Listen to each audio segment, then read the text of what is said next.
ইদানিং একটা ভিডিও দেখলাম, একজন স্বামী হইয়া একজন স্ত্রীরে হত্যা করা, একজন মায়ের কুল খালি করলা আপনি, যদিও আপনার স্ত্রী।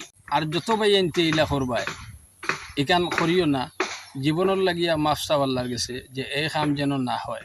আর বাচ্চাটার মুখ থাকি শুনুকা, ও বাচ্চার মুখ থাকি শুনুকা, ও বাচ্চাটা কিতা হয়।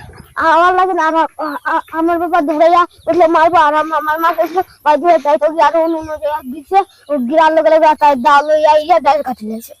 তোর বাবা ও তোর মারে খাইছে? ও ডাল কাটিছে, ডাল কাটছে, ও জানছে তাইছে। আচ্ছা ভাই, এখান কোন জায়গাত পড়ছে একটু লোকেশন দিবা, ও শুনুকা আমার বাইয়া কইবা। জুড়ি উপজেলার গোবিন্দপুর জামাইয়ে বউরে একবারে জানে মারি দিছে, বারে গলা খাটিয়া লইয়া খুললিছে। এখন ও ফুয়া এক ফুয়া আছে। বুঝছেন?